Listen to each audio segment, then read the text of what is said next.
Alright guys, welcome back to the channel, and in today's video we're going to be covering my top 5 weapons here in Modern Warfare 2 Season 6.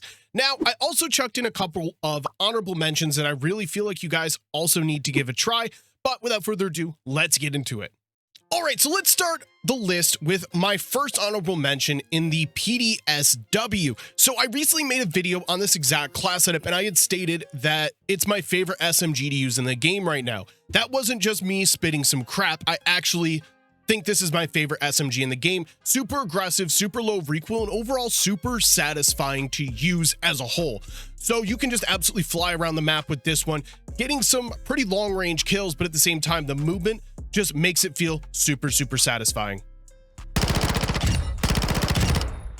We're going to start this build here with an optic in the Slimline Pro. For some reason, I find that the PDSW feels much better while running a reflex sight. Normally, I am a big fan of running the iron sights on SMGs because you're not typically taking super long range fights, so it's just kind of a waste of an attachment. But in this particular case, the Slimline Pro is definitely the best option. Obviously, you can use a different reflex sight if you prefer a different one, but for me personally, the Slimline Pro is going to be the best option. Tuning for that attachment is negative 1.74 towards aim down sight speed, and then I got it negative 2.25 towards far. For the stock, you're going to want the Hollow Extended. That's going to give you aim walking speed and sprint speed. This is going to help with that movement that I was referring to with the weapon in the form of aim walking speed and base sprint speed. The tuning for that attachment is going to be negative 2.58 towards your aim down sight speed and negative 1.24 towards the aim walking speed. Down here to a comb, I have the TV Tac Comb. The TV Tac Comb is going to give you sprint to fire speed and aim down sight speed, which will help with the overall aggression here with the weapon. And it's extremely important. This weapon is super fast firing, so you're going to need to get your gun up quickly for those close range encounters. Tuning for that attachment is plus 0.16 towards recoil stabilization and negative 0.09 towards the aim down sight speed. For the rear grip, I have the STIP 40 grip for base recoil control. This is the main attachment that's going to help you in the longer range fights, basically being the medium range. You're not going to want to take, 60 meter gunfights, but you can definitely take 20 meter to even sometimes 30 meter gunfights with ease, just because the recoil pattern is super easy. Tuning here is going to be plus 0.35 towards your recoil steadiness, and then negative 0.30 towards the sprint to fire speed. And the last attachment here is going to be the Lockshot KT85. This one, another one to help with the longer range fights. And as you can see on the stat bar, we are gaining much more in the forms of recoil control compared to the handling. The handling here, we are losing a bit, but at the same time, it's not too much to be drastic. You know what I mean? Honestly, this could be swapped out here for the Spiral V3.5 flash hider as well, but I tend to find more success there with the Lockshot KT85. The tuning for that attachment is negative 0.52 towards aim down sight speed, plus 0.35 towards the recoil control. Now, is this a top 5 weapon? Absolutely not. That's why it's in my honorable mentions, and the next one is going to be classified as an honorable mention as well. I wanted to throw 2 in here, one assault rifle and one SMG, so you guys could see what exactly my favorite weapons are that aren't necessarily statistically the best. But like I said, my favorite SMG to use here in the game. Make sure you guys copy these attachments down, give it a try. So honorable mention number 2 is going to be the Tempest Razorback. Yes, not the easiest weapon to use, and it's not very good at range, which you would think would be counterproductive for an assault rifle, but think of this thing sort of like the Peacekeeper. It's good at close and medium range with a super fast fire rate. It's a super satisfying weapon, just like the PDSW, and I think that's why I like it. You can play super aggressive, kind of like it's an SMG, but it also has the statistics of a medium range assault rifle. So that being said, avoid the long range fights. I'll just say that. I did feature the recoil pattern in the clip you're about to watch, and yeah, it's kind of low, but it has a huge damage range drop off. But for aggressive players, this is a very good choice of assault rifle. We're going to be starting this build here with a laser sight. I'm going to call this the optional attachment. If you want to throw on a larger magazine or possibly an underbarrel, this is the attachment I recommend you take off. But for my particular build, I'm targeting very aggressive play. So the Sauger Peckbox IV here is going to give us aim down sight speed with 0 cons to running it. Obviously, that's only going to benefit the aggressive play with a faster aim down sight speed. The tuning there is negative 0.29 towards sprint to fire speed. Then I got it negative 31.26 towards the aim down sight speed. For the stock, I have the TR preambled, which is going to give you aim walking speed and sprint speed for the same reason we used it on the PDSW there. The big thing here with this is we're not sacrificing recoil control though. It wasn't a massive deal on the PDSW, but in this particular case, you're not going to want to sacrifice too much in the form of recoil control, but we are gaining aggression in the form of aim walking speed and sprint speed. Tuning for that attachment is going to be 1.94 towards your aim walking steadiness plus 1.94 towards your aiming idle stability. Now down here to a comb, I have the LTX Eclipse for sprint to fire speed and aim down sight speed. Same reason I chose that laser sight. This is just going to help our aggressive play. Tuning for that attachment is plus 0.21 towards recoil stabilization, plus 0.06 towards your aiming idle stability. Now to a rear grip, I have the Casus X, which is going to give you sprint to fire speed and aim down sight speed. You can see we are sacrificing a bit of recoil control there, but that's why I decided to not use an attachment in the stock category that's going to take away recoil control. We're only sacrificing a little bit here, and we're going to make up for it with our next attachment. Tuning is going to be plus 0.77 towards recoil steadiness and negative 0.32 towards your sprint to fire speed. And our last attachment, which is going to be the base coverage of our recoil, is the FJX Fulcrum Pro. You can see that large increase to our recoil control there with vertical and horizontal. Tuning, negative 0.49 towards aim down sight speed, plus 0.14 towards recoil control. Now, I get it. This one may be a bit of a hot take. I understand it's not the most popular weapon in this game, but truthfully, I don't understand why. It's very similar to the FR Advancer or the FAMAS, whatever you guys decide to call it. But in my opinion, it's better. It has a better recoil pattern. In fact, it has a better damage range.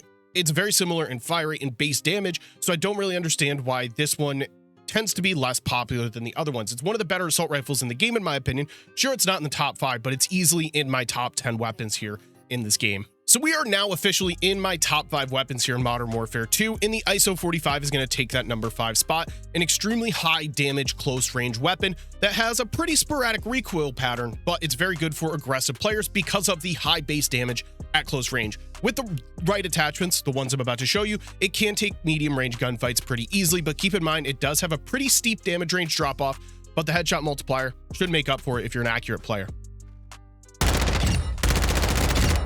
We're going to start this build out here with a rear grip where you're going to want the A30 Stout, giving you some recoil control. I'm sure you guys have used the ISO 45 and it has a pretty sporadic recoil control pattern like I just stated in the intro there. So this is just going to help your medium range gunfights, and with the tuning properly, negative 0.39 towards aim down sight speed and negative 0.33 towards sprint to fire speed. You can see on the stat bar there, they were gaining both recoil control and handling in the forms of that tuning there. For the magazine, I have the 45 round drum. This is an optional attachment if you want to swap this out for an optic or possibly a laser sight. This is the attachment you would change. Personally, I'm super aggressive, so I kind of need those extra bullets just because of how fast this weapon tends to fire. For the underbarrel, I have the FSS Sharkfin 90. Think of this attachment more as a placeholder, however, because it gives you aiming idle stability, but we can do some stuff with the tuning here. We're going to have it tuned plus 0.59 towards recoil stabilization and negative 0.25 towards your aim walking speed, and we're virtually sacrificing nothing in return. A tiny bit of aim down sight speed, but honestly, it's nothing that you can even notice. Heading over here to a muzzle, you're going to need the Bruin Pendulum. 100% necessary attachment here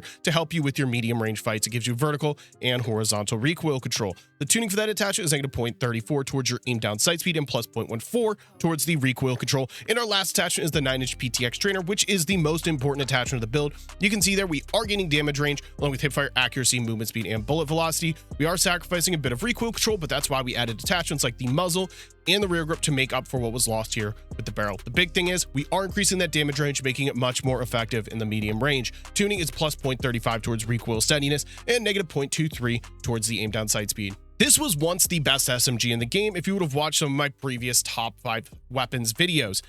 They nerfed it tiny bits over the past couple of updates, I want to say. So I believe it got a nerf most recently at the beginning of this past season, and it didn't hit it all too hard. As you can see, it's still in the top 5, but there's still one SMG that's going to be better than this one.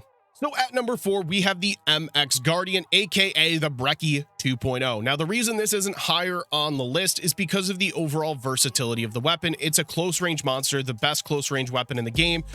But that being said, it's not very good at range, which means it's just not as versatile as some of the other weapons higher up on the list. But when it comes to close range encounters on maps such as Shipment or Shoot House, you're probably not going to find a better weapon than the MX Guardian.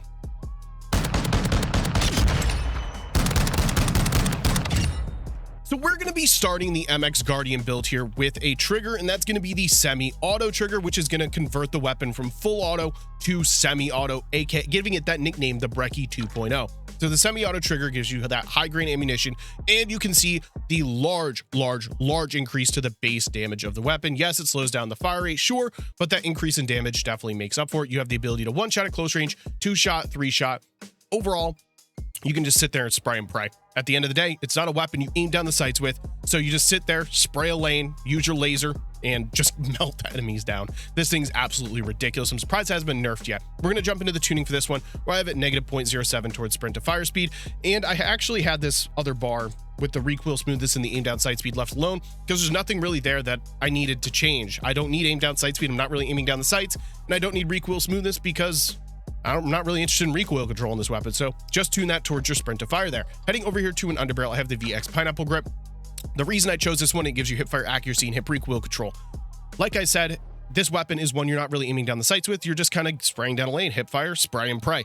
It gives you recoil steadiness, name walking steadiness, but the big ones there is the hip recoil control and hip fire accuracy, and the tuning will show you just why. Plus 0.57 towards hip recoil control, plus 0.30 towards your hip fire accuracy. For the muzzle, I have the Bryson improved choke, giving us a tighter pellet spread along with an increase to the damage range.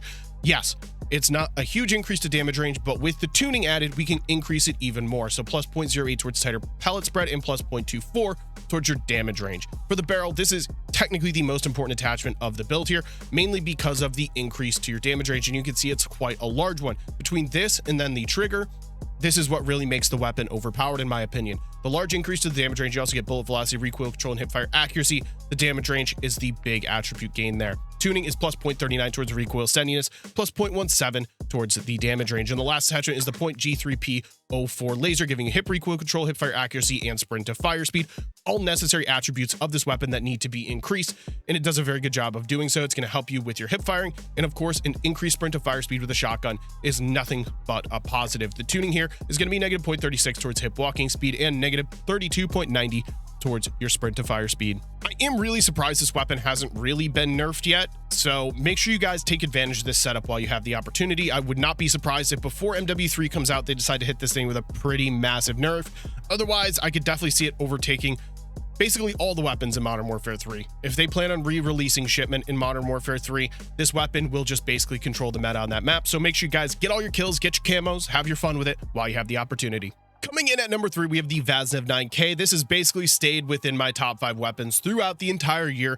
They did do a pretty massive nerf to this thing, I believe in Season 4 Reloaded. I can't exactly remember, but they really torched the damage range on this thing, forcing you to run a barrel, which in my opinion is now the best option to make it feel like it once did. Unfortunately, by running a barrel, you're going to end up slowing down the weapon a little bit, which is why it's at number 3 and not number 2 or 1 like I've had it in the past. Still a top tier weapon, but the nerf definitely did do a hit to it. So overall, my setup really hasn't changed with the exception of the barrel, so we'll get to that last. We're going to start here with the stock with the Otrazat stock for aim walking speed and sprint speed to help your aggression around the map. The aim walking speed obviously is just a form of stray speed, and sprint speed helps you catch your enemies off guard by getting to places quicker than they expect. Pretty self-explanatory attachment and a very important one. Big thing also, we're not sacrificing recoil control with that attachment. The tuning here is going to be plus 2.58 towards aim walking steadiness and negative 1.24 towards the aim walking speed. For the rear grip, you're going to want the True Tag grip. This is going to give you sprint to fire speed and aim down sight speed, and quite a big hit at that, actually. You can see the large increase to your handling there on the stat bar with this attachment. The tuning, we got plus 0.74 towards recoil steadiness and negative 0.28 towards the sprint to fire speed. For the underbarrel, the FSI Shark Fin 90, I've discussed this attachment already in this video. This is more or less a placeholder, but you can do a lot with the tuning here. The tuning, we're going to have it negative 0.28 towards aim down sight speed and negative 0.25 towards your aim walking speed. For the muzzle, we're going to have the Spiral V3.5 flash hider, giving you recoil steadiness at virtually no sacrifice to your aim down sight speed there. So this is an attachment that can be swapped out. If you want more recoil control, I highly recommend the Lockshot KT85. You can see it does give you more recoil control, but at the sacrifice of more aim down sight speed. So if you're someone that's good with recoil control, recommend the Spiral V3.5 flash hider. If you're not so good at recoil control, recommend the Lockshot KT85 there. The tuning, we got negative 0.58 towards aim down sight speed, plus 0.34 towards the gun kick control. Our last attachment is the SA Response 3. This gives you recoil control, bullet velocity, damage range, and hipfire accuracy. Yes, there is another barrel here that technically gives you more damage range, but it slows the weapon down quite more significantly than this other barrel. And personally, after using both attachments, trying this one out, this one actually feels pretty good. It feels like it did prior to the nerf. It still does end up slowing down the weapon, however, but you do need that damage range increase. The tuning is going to be plus 0.37 towards recoil steadiness and negative 0.30 towards your aim down sight speed. I'd be curious to see where you guys are ranking the Vaznev after all of the nerfs here in this game. I can definitely see a world where some people don't have this in their top 5, but personally, I definitely think it still deserves a spot. Make sure you guys go down in the comment section. Let me know where exactly you have the Vaznev ranked. At number 2, we have the TAC-56, another weapon that received quite a few nerfs over the past couple seasons, but it's still a top tier weapon just like the Vaznev. What really keeps this at the top is the low recoil pattern with the consistent 4-shot ability. Yes, the damage range got hit, but let's be honest, we're not really taking 60-meter gunfights. That's not what we're targeting. Up to about 40 meters, it will be a consistent 4-shot kill as long as you're aiming towards the upper chest. And in some circumstances, if you're hitting headshots, it can still be a 3-shot kill. So with that being said, yes, the nerfs definitely significantly hit the damage range, where it's not a 4-shot kill basically across the map now. Still a pretty top tier meta here in Modern Warfare 2 multiplayer. So we're going to start this build here with the TV Cardinals stock. This is going to give you aim, walking speed, and sprint speed. Now, this is one that I've seen go several ways. I've seen people use the TV X line, and I've also seen people use the TV Cardinal. It's going to come down to personal preference. I prefer the Cardinal because it does not sacrifice recoil control, but if you're looking for a tiny bit of a faster aim down sight speed, the TV X line is also a good option there. My tuning for that is going to be negative 1.94 towards aim down sight speed plus 1.70 towards aiming idle stability. For the rear grip, I have the demo clean shot grip, giving you sprint to fire speed and aim down sight speed. So just because this weapon is not necessarily good at close range doesn't mean you don't need to get your gun up a little quicker.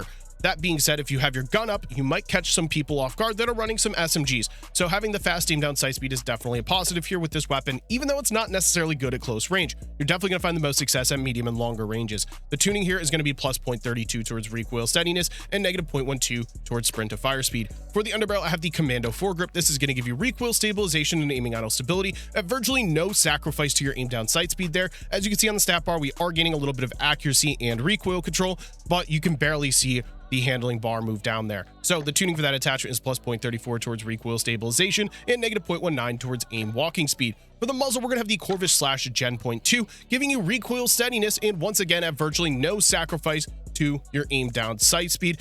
Obviously, you can see the target here. We are targeting, kind of not sacrificing any recoil control, but at the same time, we do want our weapon to get up pretty quickly just in case of a close range encounter. The tuning there is negative 0.61 towards aim down sight speed, plus 0.40 towards gun kick control. And our last attachment is the Tundra Pro barrel, giving you extra damage range, bullet velocity, and hipfire accuracy. Prior to all the nerfs, a barrel wasn't 100% necessary on this weapon, but since they decided to nerf it, you do need to run the barrel. Otherwise, you will be running into a lot of situations where you're going for 5 or 6 shot kills, which at that point, you're probably going to lose the gunfight due to weapons having higher base TTKs. So now the barrel is 100% necessary. The tuning here, plus 0.15 towards recoil steadiness, negative 0.28 towards aim down sight speed. I feel like there's not much to discuss here when it comes to the TAC-56. It's been a staple since the very beginning of the game, and it's never really fallen out of the meta.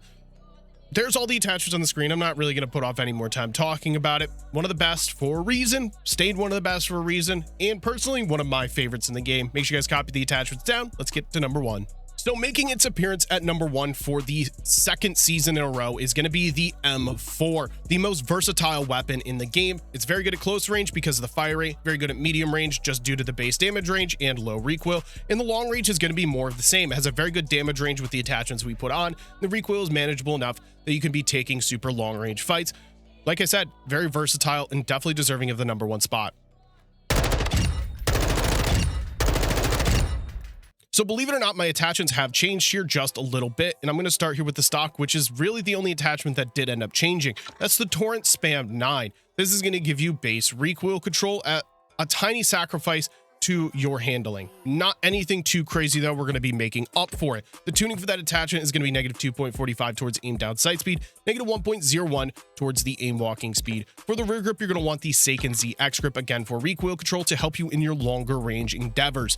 so the recoil control is a bit spotty on the M4, but with all of my attachments put together, you really shouldn't have any problems. The tuning here, negative 0.77 towards aim down sight speed and negative 0.15 towards the sprint to fire speed. For the underbarrel, you're going to want the FTAC Ripper 56. This is going to give you recoil stabilization, hipfire accuracy, and aiming idle stability. You can see the large increase there to the accuracy along with a little bit to the recoil control. This is a very important attachment to this build. It's going to make it shoot very straight and very steady. Tuning, negative 0.70 towards aim down sight speed, negative 0.28 towards the aim walking speed. For the muzzle, we're going to have the Corvus Slash Gem 0.2. Once again, this is going to give you recoil steadiness at very little sacrifice to your aim down sight speed. Now, if you were looking for a little more recoil control, I highly recommend you're going to want the FJX Fulcrum Pro, which is all the way over here, giving you vertical and horizontal recoil control. Keep in mind, you are going to sacrificing quite a bit to your aim down sight speed while running this attachment. That's exactly why I chose the Corvus Slash Gem 0.2 there. The tuning for that attachment is going to be -1 towards aim down sight speed, plus 0.15 towards gun kick control in our last attachment. And the most important is the high tower 20-inch barrel. This is what's going to make it very versatile. It's going to help your longer range fights. It's going to give you recoil control, damage range, bullet velocity, and hipfire accuracy. Yes, it slows down the weapon quite significantly, but in order to make this the most versatile weapon in the game, this barrel is 100% necessary. Tuning, plus 0.16 towards recoil steadiness, and negative 0.26 towards aim down sight speed. So here are all the attachments on the screen for my #1 weapon here in Modern Warfare 2. I highly recommend you give this one a go. To be honest, it's been a meta basically since the game came out, but people never really built it out properly, in my opinion. They never really took the entire versatility of the weapon and used it to its full force. I've seen a lot of people build it kind of like an SMG or kind of like a medium range assault rifle. That's not where you're going to thrive. You're going to find the most success using it at all ranges. So copy these down, give it a try. Promise you will not be disappointed. So as always, when I finish off these top 5 weapons lists, I want you guys to go down in the comment section and let me know what your best weapon, your top weapon is here in Modern Warfare 2. As this game wraps up, want to see what everybody's been using throughout the year. I'm super excited for Modern Warfare 3, so make sure you guys hit the like and subscribe button with the notification bell on so you're not missing any of my upcoming Modern Warfare 3 videos. We're going to have daily uploads. We're going to have short form. We're going to have X-Defiant. Make sure you guys are stay tuned and make sure, again, you guys are subscribed to the channel. Thank you guys so much for watching, and I'll see you in the next video.